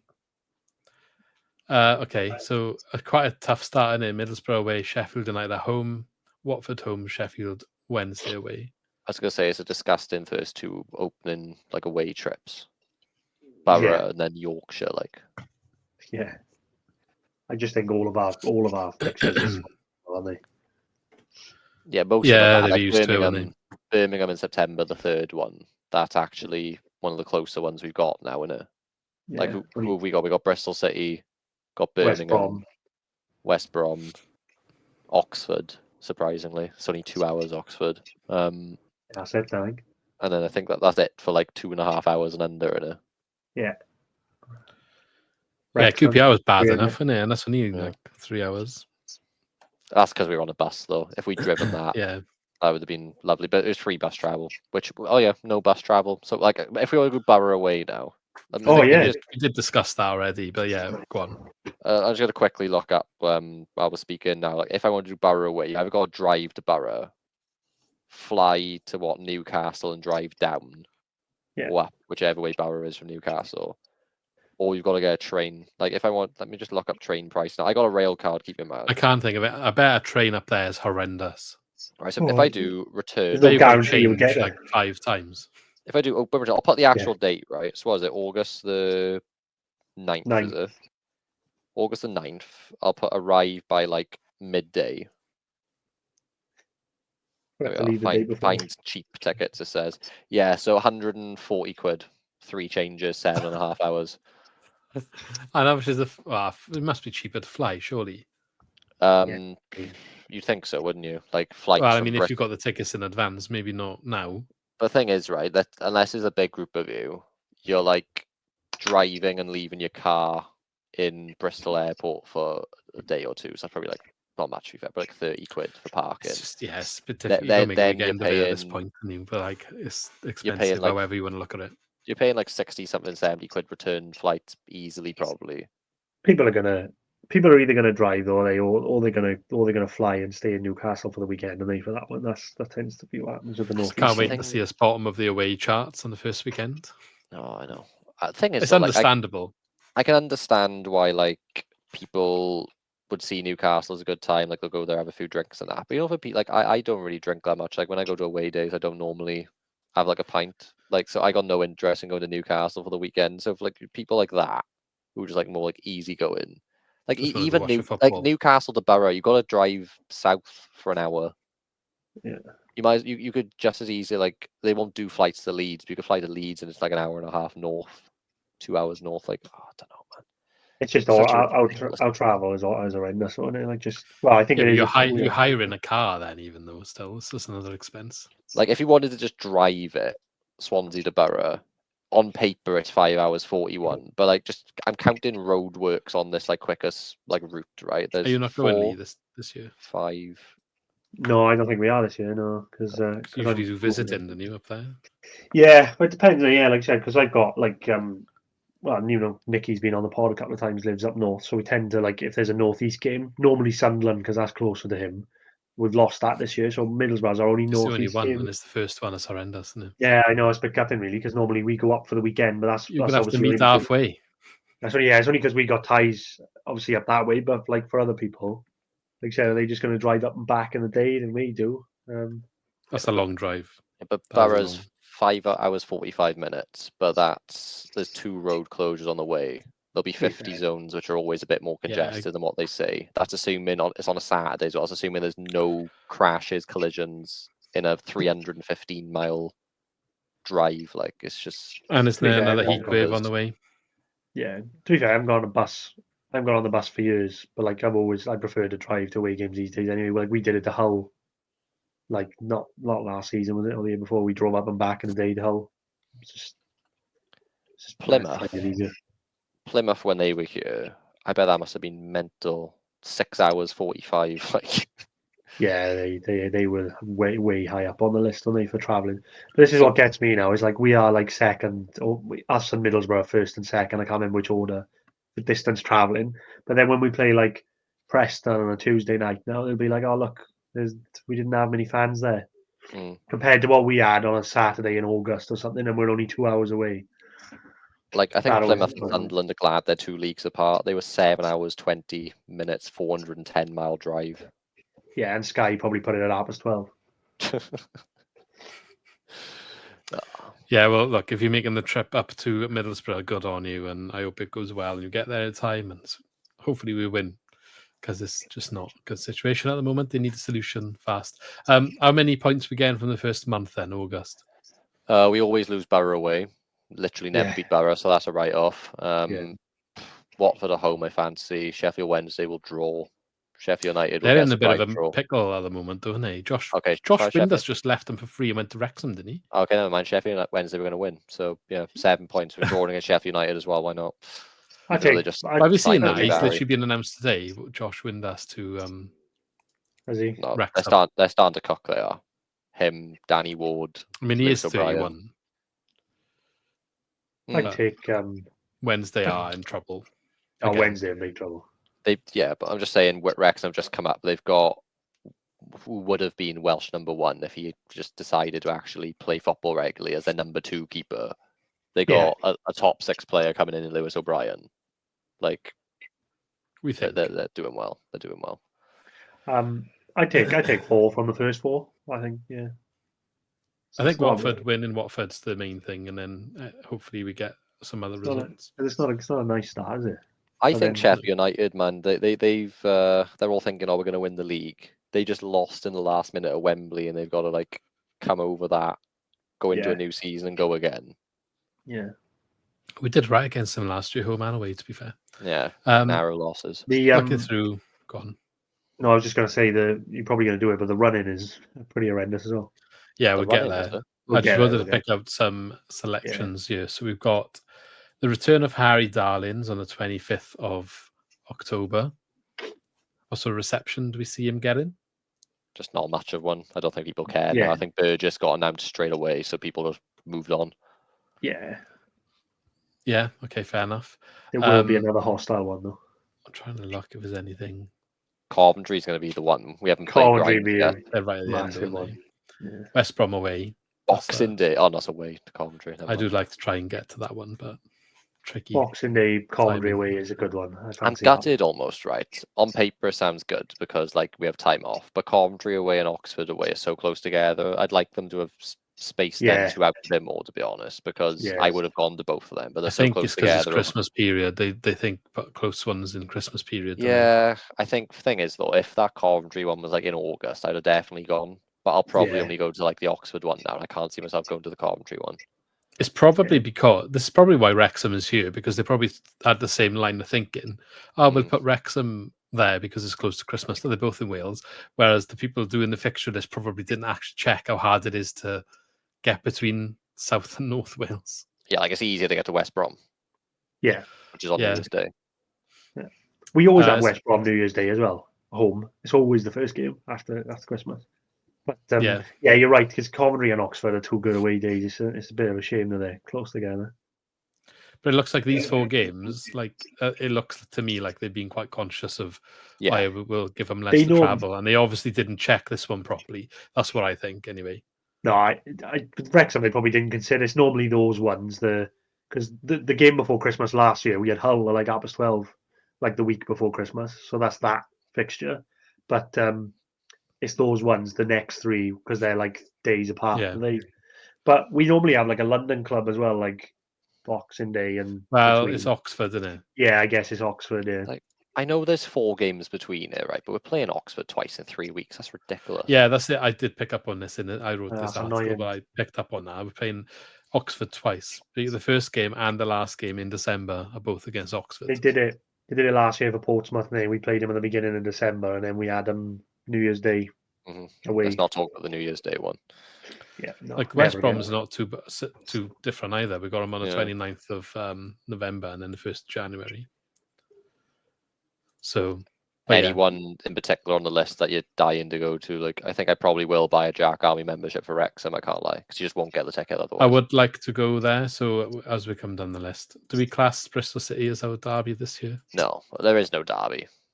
Wrexham will turn into a Welsh rivalry. Bristol City will Yeah. never be a rivalry or derby. So- you just get to sing tractor songs at them for an hour. And I then they- prefer. I've done Bristol City so many times now. I just can't be bothered. Ew. It's like 3 away games in a row before Charlton. oh yeah, that's not nice. Is that right? Or was that me typing error? Oh, I Okay. typed this, by the way. oh, you do type it. Oh, that can't Yeah. be right, surely. Oh, They never where do. is that? I got the fixtures in front of me. What date? The is that? April. March. April. 3 away games. Who have we got Can't be away? right, surely. Leicester, Queen's Park Rangers, Norwich. Oh, you missed Southampton in between. Southampton that's all. home in between. Yeah. I've missed a fixture. Yeah, the dates Um, mixed up. That's all. Nobody noticed in the comments. Anyway, so Wrexham away is on the 14th of March. I will try. I'd like to go there, but I think it'd be quite hard. Return of Mac Rhymes, Coventry City at home on the 21st of March. It's quite far away, which Do we make think? that way will. Do we think that's part of it? Like, because if No, it they was like don't care, early do on they? in the season, Does anyone even care anyway anymore? I don't think we do now, but I think people will make themselves care when it comes to it. it's going to be hostile. Yeah, when he's there in a different kit, I think they'll care again. But like, did anyone look for that when it came out? Don't know. No. I did just because I wanted to go Yeah, to I the away did. one. But I did, and I put it in this article. But I'm just wondering if the general. I think like the Boxing Day one will be good because I think you'll get a lot of stick from the away end, and Boxing Day is well travelled. You I score think- properly. That'd be a good one. That'll be good. that running is disgusting, though. I was The going to run-in say, is so, frightening. and Southampton's in there as well. Which I Well, didn't just start obviously put in. from Easter weekend, the Easter bank holidays. We got Sheffield United away, and then it's Middlesbrough home, Leicester away, Southampton home, QPR away, Norwich away. Like on paper, there you're against teams that I could see going for playoffs, or teams I could see going for relegation in the last 6 or 7 The thing is, matches. QPR are even looking strong, mind. Like, if you go from Coventry, you got Coventry just got playoff. Sheffield United just made playoff final. Borough typically top 8. Leicester just come down. Southampton just come Southampton, down. Obviously, Norwich and QPR. I know we're looking well ahead. Those two, along with us, are the 3 teams are being like said like are having a good summer. so they could be better than normal. Charlton at home is just the only one on there that's nice, isn't it? I hope we don't need anything. Yeah, but they with, might like, need to win forward that to stay in the league. Oh yeah, Sorry. but come on, you can't like say that, because then like there's no such thing as an easy game, is it? Sorry, we'd be Well, up it there isn't then. at this time of year. Remember this? We had this debate an abundance of times last season. Yeah, and then I years think we back. concluded with me and Lee both telling you'd rather have a Charlton at home than a Leicester away, because Charlton at No, home it was is an me easy and you game. telling Lee that because Lee was, Oh, was it? like hated it. He's like, oh, they're not going to be What? fighting. What now? Just pointing out that like, when all the teams we were playing were like below us, and you were worried that if they won, that we'd be below them. oh yeah, this is when I remember now. Lee was like Yeah, panicking. no, that we but were going down. no, but we ended up winning those games. What I was saying was, So what Ben is saying, we'd rather have them games than Leicester trying to win the league. yeah. Yeah. No, because no, that's different. No, you say something different now, because what I said No, was that's what I was saying. you'd rather have the mid-table teams that were above us doing nothing, or the Yeah, well, teams like obviously, that's the Sunderland. I still don't luxury. even agree with that though, because I think Charlton at home, as long as they are a relegation candidate, would be worse. It would be an easier game, than like, I don't know. Yeah, you've got to beat the teams going down, haven't you? You've got to beat No, the teams because going down. they Otherwise, all you picked deserve up to loads of be points. going Look down. at like Derby last year. They Right, picked up some we're not random getting win. into this again. We'll be your own. We stayed up. It's fine. We did, because we won those games. We won those big games. But you'd rather play the teams playing for nothing than teams fighting. Anyway, We'll be up by then anyway, don't we? We'd be promoted by then. We just can't lost to wait to have that Cheltenham, debate mate. again in February. I've had a reality check tonight. I know it's only pre-season, but come on, a trial list scored against us, like Would we lose against Cheltenham? Yeah. Cheltenham. Look forward to Swans Cast in February 2026, where we'll be debating playing relegation fodder in the run-in again, I'm sure. So anyway, I think that pretty much covers. I was going to touch on the new initiative about cash back. Do you know much about that Liu season ticket? So seen anything about that? No, I'm not sure. I think they've done it before, where I think it's you like buy stuff in the shop. Well, it Yeah. worked out quite well for me, because I didn't realize I had it, and then when I went in, like towards the end of the season where the sale was on, they were like, "Oh, have you got a season ticket?" And I don't normally have it on me, but I did at that time, and I had like quite a you bit get of money money off. I got coming great. towards So they've changed this. You get cash back now if you buy an extra ticket or something. Ah, right, okay.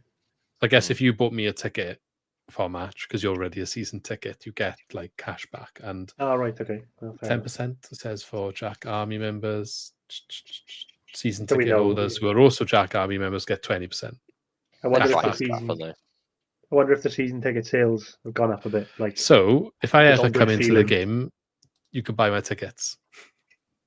There you I go. mean, it cost me the same, but you get money back. So yeah, we'll do that. yeah, and this cash back can be spent on tickets for any category B or C fixture across the season. I was going to say, like, I don't think season ticket sales are particularly brilliant, mine. I think they're a little bit better than what they maybe would have hoped for, but I don't think we're back to getting like 18k in the stadium or anything. I don't think we'll get back to that until we get to the Prem. Probably. Well, that's the only thing, I guess. Like, I know, like, we wanted it to happen, but that's with Cardiff going down. Is we might only sell out Wrexham maybe this year. Do you think? Yeah, we'll even Wrexham sell will out? have a bunch of Americans coming over because they can't get away tickets. I'm telling you. Yeah, maybe we'll start having that as well. But I think that's probably realistically the only time the stadium will be full this year, which is You sad. wait till Snoop Dogg announces a documentary on the Swans. I reckon it will happen. Oh, there's a lot of clubs doing documentaries. I think Snoop Dogg's got connections with producing generally, not just music. I think he has done television recently. He's created television programs. Oh, never mind. We're talking rubbish, boys. They've sold 15,500 of them. Season tickets? Yeah, so far. Where did you get that from? Swan's website 5 days ago. We research everything on the podcast. 15,500. That's quite Keep good. in mind, that's the base for our attendance for the season then. Because when you see the attendance, they always... Considering how many people were saying they weren't renewing, that's high. Must be a load of new people. Wait, hold on a minute. Oh, boys, don't worry. AI is not my friend today. Oh God! I was going to say we haven't sold that many. No, I'm on the Swans website. It's just it says 18th of July and it didn't say the year. So AI just 2013. No, AI assumed it was 2025 because it wasn't a year, and I started reading it and it was like for Graham Potter's debut campaign. Yeah, I was going to say that's probably the last time we had I a don't lot think they've of announced season their. tickets. No, they don't normally do it unless it's good news. See, because if people Yeah. see that loads of people have done it, they're more inclined to I buy. I've sat in the same seat for years, and like all the people around me, like I've known them, and I know a lot of them. Like I'm renewed this year for the first time in like forever. It's Yeah, annoying that, isn't it? Because this is the first season to actually be like excited in a while. it's just I the would say. cost as well, though. I think. I know it's the cost. I Like, do think that the news sparked a few more people. Like I said earlier, I think like when that came out and The like a ones on couple the of these fence. signings, people have said like, "Oh, I'm gonna buy a season ticket." Like it's a bit more good. That might have bumped a couple up, but I don't know if it was the many. attendance was decent in the run-in, though, wasn't it? Yeah. Like when we were winning. I know it's easy to Oh say yeah. whenever we go on a winning streak, like more people buy Well, one-off I think tickets. the feel-good factor come back, and yeah, the attendances went up. There's some good initiatives with the cheaper kids stays and stuff. So Yeah. I just think it shows that when they do stuff, they give stuff back. People do respond to it. I But hope they we need start to- well, because normally we don't start well, do we? And then it No, we puts don't. people off. If I you think it's remember, key because of the decision of giving Sheehan the job as well. yeah, Yeah. There was uncertainty. Like I know you were quite uncertain yourself, Ben. hmm You couldn't necessarily not give him the job after what he did. Yeah. I do think there's a little bit of pressure. I do think To that carry that there's on. massive pressure. I think there's big pressure because I think I was thinking this the other day, in all of this, like news, all the signings are good, the ownership and everything. Sheehan's kind of been forgotten about. So I think like when the season comes round and there's kind of a lot of excitement, and if it doesn't start well, I think you'll just get in front of it, the because blame money. he's never had expectation in his two spells. He's always just been a firefighter, and he Yeah. couldn't really do any worse than what his obviously called predecessors or whatever it's called, people Yeah. before him had done. But yeah, now there's actually expectation on him. I had, small issues with what the style was leading to. Like I know we were all talking about we need to find a middle ground, but this is what we said about Duff. I know he's not Duff. I'm not saying it's like Duff's football at all. But I am worried that hopefully fans just won't turn on him, because as good as the players who have come in are, there's a lot of new bodies at once. Yeah. It doesn't always gel well straight away, even if they are well suited. There's different cultures coming in as well, trying to adjust to a new country. Not necessarily like a language barrier, like Vidal's Swedish and Nusa's Swedish, so like English speakers. So maybe it's not like Ji-sung trying to adjust, is it? Where he couldn't even speak the language where he was surrounded by. Or Ronald. Yeah. But yeah, it's one of them, and it's we don't normally start well, but going back to season tickets, I remember Steve Cooper's first year, and he had 5 wins, 1 draw, and literally we had 2,000 new season ticket holders at the end of August. Went up to beat Leeds. Yeah, we went to the top of the league, didn't we? Yeah, everyone thought that we were going up, so everyone just jumped on the bandwagon, and we didn't. Still got 6th. COVID happened, but still, it shows what a COVID good helped start us can that do. season. It got us back on track. Mm-hmm. No fans in the stadium actually made it better. Literally. Yeah, it did. I think you're right. I think it could be. I hope we don't start too bad, because I think it does need a bit of time, and I can just see Sheehan getting pelters early doors. If we do the unexpected and beat Borough, beat Sheffield United first 2 games, I reckon that'll be enough for some people. Just go, oh, okay, we're class then. Yeah. And then all of a sudden, that might be all it takes to get good momentum into the season, though. Yeah. Then all of a sudden, maybe we do actually have 15,500 season ticket holders, not the stats from 7 years ago that I was quoting. Yeah. It'd be amazing to back it up, though. It's been good feeling in pre-season and good signings. If they go and then have a good win first game of the season away from home, that would just be lovely to start like that. But like you said, we never beat Borough away, do we? I'd like to think Lorient, even the first pre-season game, normally we only get 3,000 or 4,000 for that. If we can get 8, 9, 10,000, it would show that people are actually interested. Yeah, just to finish what I was saying, this cashback deal, you can redeem it against season tickets. So I'd imagine if you top it up all year, you can use it next season. So maybe this is a way of them trying to make that improve attendances this year, and by doing that, you get rewarded by cheaper season ticket for next year. Maybe. See if it works. I got lucky this year because I'm 23 until the season starts, and they've upped the youth ticket category to 23 and under. So I'm only paying 200 quid this year. I'm paying half this year to what I did last year. Nice. Okay, I think that is actually everything. So we'll draw a line into this episode there. thanks as always, Lee and Ben, for joining me. And anyone listening, if you're still here, please can you subscribe to the channel or follow us on Spotify or Apple Music or whatever you're listening to the podcast. Give us a rating as well. Leave a comment. Let us know about everything that we discussed, your opinions. What do you think of the signings? What do you think of Snoop Dogg? Big news, obviously, that we've spoke about today. And what fixtures are you most looking forward to? And on that note, we shall see you in the next video. Thanks as always for watching. And yeah, see you next time. In a bit. See you later.